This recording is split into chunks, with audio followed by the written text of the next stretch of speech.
was for no to say. I'm saying I'm not more, I'm so here. I would be able to someone who you are costed back. Who had the iron say, the cost of Ghana and the airport. Yet I be a say, me may deny me do be at him, and I may deny some make can send more in the man answer the AC, my better. Now, I saw for a Simpson Babeka. No, ye take it in somewhere cost of Ghana. May Ghana man your son is one any case. Mimi case in the airport was no airport. For the past almost 3 weeks, no, and I'm years airport. Someone I guess ni free.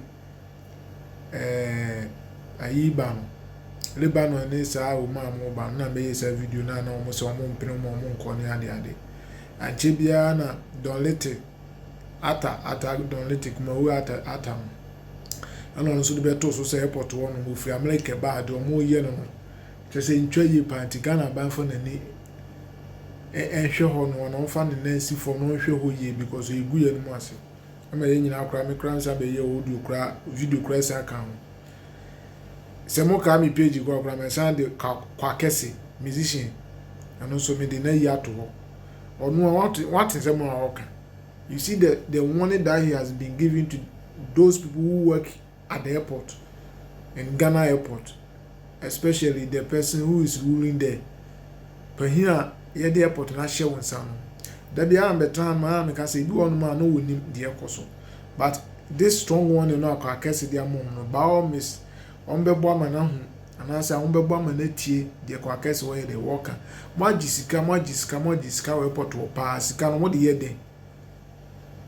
Ghana point for me say me metra and I make a chum say Ghana for your pen correct. Ubi o kan okru bia momfa na asem ni bibia just o kan kwase asem but me hwe ni ubi o be hwe me anaso ubi obetie me na makokan kwa asem na makoka asem eni kwanse o se meka eno na be ma wanya interest mu anase se me de me kan the reality thing na kire wo me kan ya asem mo kire because ya ma ya ni ana ho no ma o be bu ye saa de akwawie na se wiase ye bai say ya me dida obia o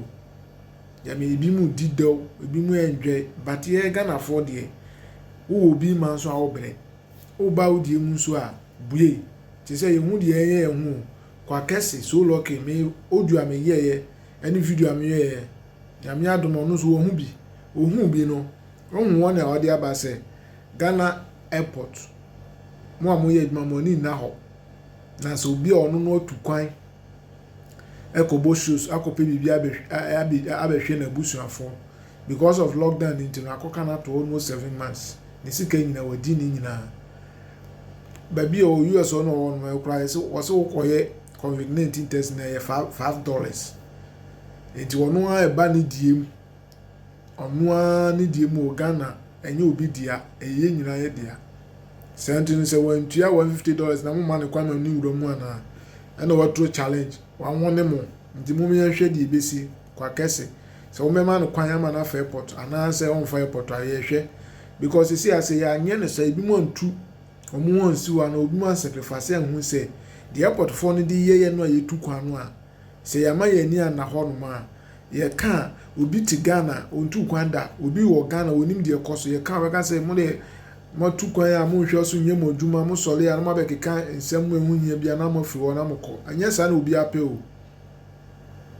anya sa na obi ape ye nyina ye pe ni ye nyina ye pa de a ye nyina be benefit because me da no be ye video ka kire mo say as a Ghanaian wo so ye Ghana ni o benefit fa anything so wo benefit e bi anything ye ni bi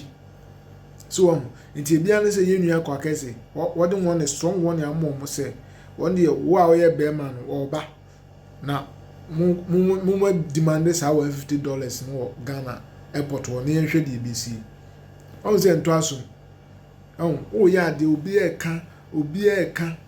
ka munya sika no amo gye munya sika no amagye no airport wa agye da ye hu be bia ye hu ade amodi sika ne ye e wo airport won no obi esu o say e ka sa asem ne say e beto da bi no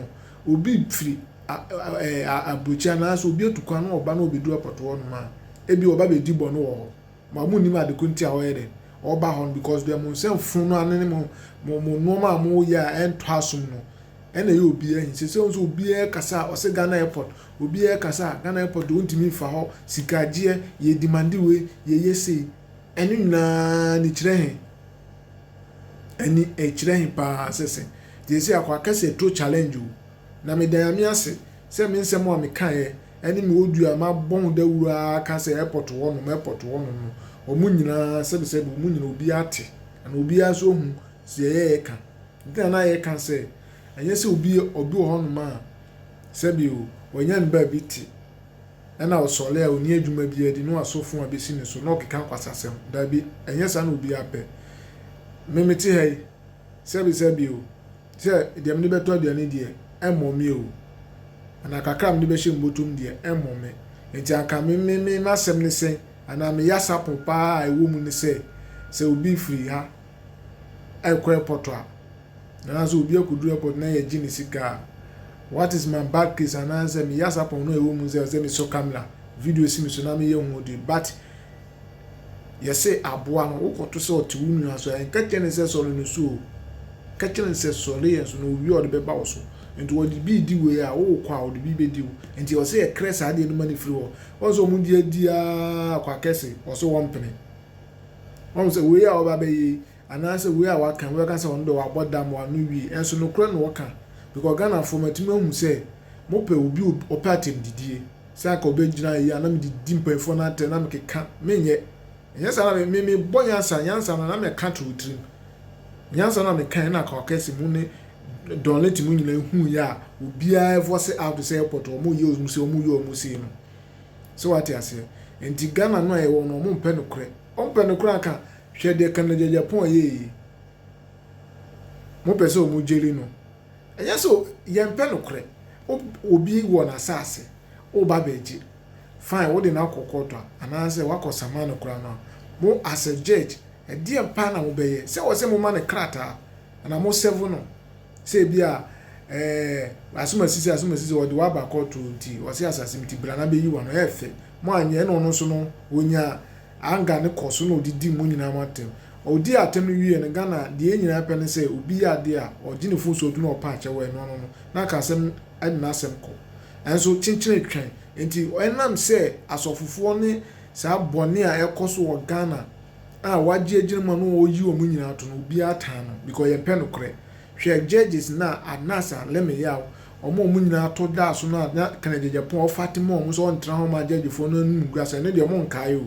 enti me no da bia me se me page we no so no nya obi di anya de wo be kana meti o onya wo na to balance man enya wo na to create man ze me frama me mra na o ma me ta so what you say enti ye nyina Ghana no e wo no ye pen kore ena ye nyina ye bule ye ho na ye bu ye ho no ye enti sa ndo na e koso airport no ye de adi ya ye mpanfo no sebe since Ghana nya ne fon di ananse since ye nyina e beto Ghana no enye omo ho no omo ye adwuma ibi mo aye adwuma omo ko ibi mo aye adwuma ho wu ibi so akọ pension enso bone ene subambon omo de adi wo ho no omo fifiri aba no omo fo omo adwuma no omo afo omo fo omo nyina be peke ena omo de ama na ye de atra ho na enye nipa bi ama ne nka ba yeso ye tu kwan ye yutu na ye tu kwan na se obi adwuma ba no so ye hu sa de no so ye yi sa de ni firi o se na be ye obi ba obi be trans omo fa we bi ye de eniye we ka ko tro bi man so se bi aduane obi di kura no de bi ye semesemo aduane we bread ne sa emomo ne sa no mano be tremu sa afoko du airport so aye si fa we bra ye demand we na mu jojo nipa so onye Ghana ni kura se mutu kwa mu de na mi ya se do te ho no ma o di sa kwa asem do te airport ho no ma no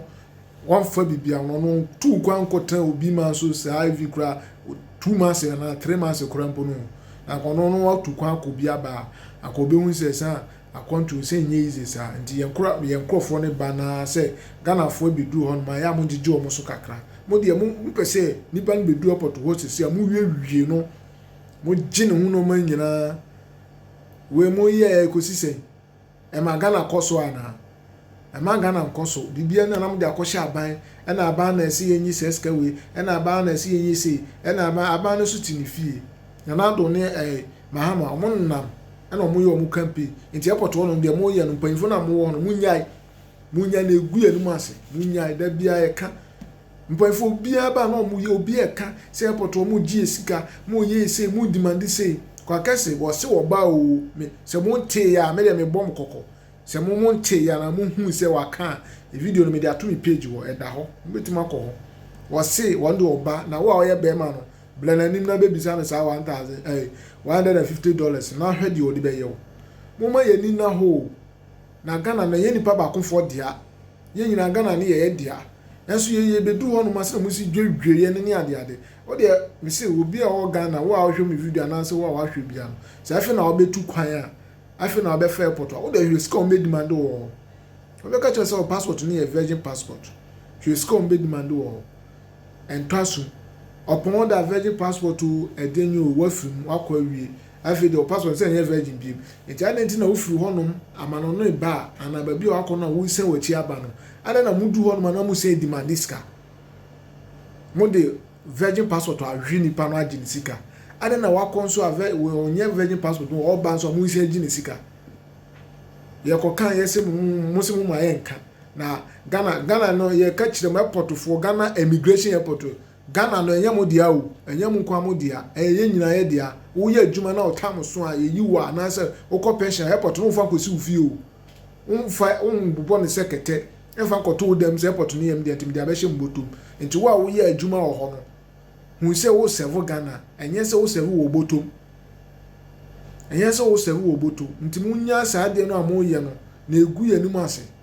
enyam nkwan Ghana de munya ba bi hye a muma ye no ayenso ye nya ba bi hye no muma ye kwan ni yenso ye fro down because e bi nipa no ote wo no ni die papa bi kura de e wo ni mu na wo na wanya kwan ana wo na wo abuso ni bi wo ho na wayi waye de wafese wo ho no eno nkire se kobule amafo ho ana eno nkire se obi a ote nche na na se obi onya kwan me ye adwuma ho no won de onya nipa